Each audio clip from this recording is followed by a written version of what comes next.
Okay, नमस्ते, हजुरको परिचय पाऊँ। हजुर नमस्ते, म चाहिँ आयुष्मा भट्टराई। सृजनालय भन्ने संस्थामा म चाहिँ as a finance and admin असिस्टेन्टको रूपमा आबद्ध छु। हस्, अनि यो के प्रोग्राम हो, कार्यक्रम कस्तो किसिमको हो, के हो यो? हजुर, यो प्रोग्राम चाहिँ मेरो ब्याकग्राउन्डमा पनि देख्न सक्नुहुन्छ। यसको शीर्षक चाहिँ लाइफ अ राइजिङ रिभर, नेपालीमा चाहिँ उर्लदो नदीसरी। यहाँ लेखिएको छ महिला र परिवर्तनका कथाहरू। यहाँ लेखिएको छ चाहिँ यो चाहिँ महिला र परिवर्तनको कथाहरू हो। यो चाहिँ हामीले नेपालको 5वटा जिल्लामा गएर चाहिँ त्यहाँको महिलाहरूको कथालाई चाहिँ हामीसँग भएको कलाकारहरू आर्टिस्टहरूले गएर सुनेर अनि त्यो स्टोरी सुनेपछि चाहिँ आर्टिस्टहरूलाई चाहिँ के फिल भयो र त्यो स्टोरीलाई चाहिँ कलाको मार्फत अर्को मान्छेहरूले हेर्दाखेरि चाहिँ उहाँको स्टोरी बुझ्ने गरी कसरी गर्न सकिन्छ भनेर त्यो स्टोरीलाई कलामा परिणत गरेर चाहिँ त्यसको एजुकेसन हो यो चाहिँ। यहाँ चाहिँ कला चाहिँ चित्रणको रूपमा, लेखनको रूपमा अनि खोपाई हुन्छ नि, ढुङ्गामा एउटा खोपाईको पनि कला छ र त्यसरी कलाहरू चाहिँ विभिन्न छन्। त्यसैको बारेमा ओके, अनि 3 दिनको कार्यक्रम राख्नुभएको रहेछ, भव्य रूपमा तपाईँले चलाइराख्नु भएको छ, विभिन्न स्टलहरू छ, अनि आफैले ह्यान्डिक्राफ्टहरू विभिन्न प्रडक्टहरू पनि राख्नुभएको छ। त्यो बाहेकका विभिन्न प्रडक्टहरू पनि यहाँ लन्चिङको लागि प्रदर्शनीमा राख्नुभएको छ। मुख्य कार्यक्रमको उद्देश्य चाहिँ के होला यसको?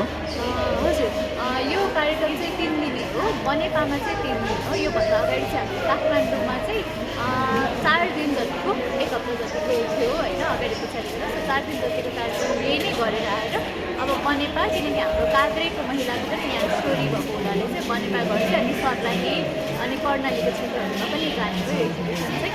अनि हाम्रो जुन यो स्टलहरू भन्दा चाहिँ हामीले चाहिँ 8 बजार भनेर राखेको हो। यो चाहिँ हाम्रो सँगै CTWN centre for Dalit woman भन्ने संस्था पनि यो कामको लागि आबद्ध हुनुहुन्छ। हामीहरूको चाहिँ दुवै कोलाबोरेसनमा भएको हो।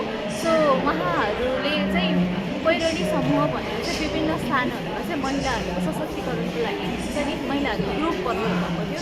प्लस अरू विभिन्न ग्रुपहरूको चाहिँ हामीसँग कन्ट्याक्ट भएर चाहिँ उहाँहरूको सामानहरू हुन्छ नि बेच्नको लागि, त्यो गर्नको लागि चाहिँ उहाँहरूको सशक्तिकरणकै लागि भनौँ न, जुन सामानहरू चाहिँ उहाँले आफै ह्यान्डमेड गर्नुभएको छ। यहाँ विभिन्न डाइभर्स ग्रुपहरू छ कि, अपाङ्गता भएको व्यक्तिहरूदेखि लिएर अनि विभिन्न विपन्न क्षेत्रको महिलाहरू होइन, जसले चाहिँ आफ्नो सामान बनाएर चाहिँ गर्न खोज्नु भएको थियो। उहाँहरूको लागि त्यो हो होइन, यो उद्देश्य हो। र यो एक्जिबिसनकै उद्देश्य चाहिँ महिलाहरूकै लागि हो र महिलाहरूको लागि मात्रै भन्दाखेरि फेरि पुरुषहरूको लागि किन होइन भन्ने पनि प्रश्नहरू आएको छ।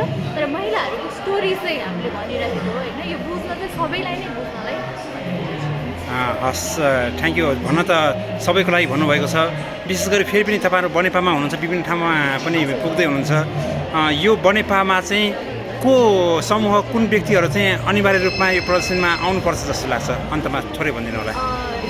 यो एक्जिबिसनमा आउनै पर्ने चाहिँ हामीले अहिले हजुरले हेर्दा पनि विद्यार्थीहरूको ग्रुपलाई चाहिँ सकेसम्म ल्याउने प्रयास गरिरहेको छौँ। अझै पनि 10वटा विद्यार्थीको ग्रुपै आउनुभयो।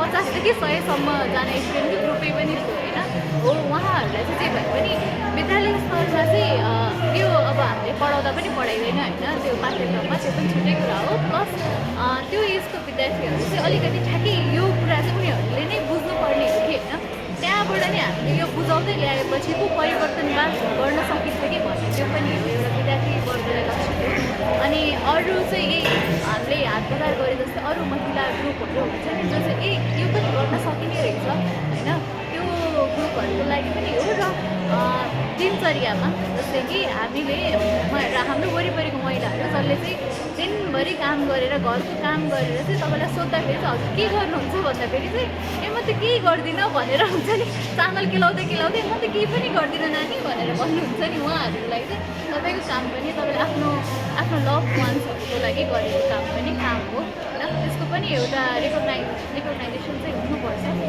भन्ने गर्छु। हस्, थ्याङ्क यू। तपाईँहरू विभिन्न ठाउँमा बनेपामा पनि यो अभिमुखीकरणको लागि आउँदै हुनुहुन्छ। तपाईँहरूको कार्यक्रमको शुभकामना। हस्, थ्याङ्क यू, धन्यवाद। हजुर, धन्यवाद।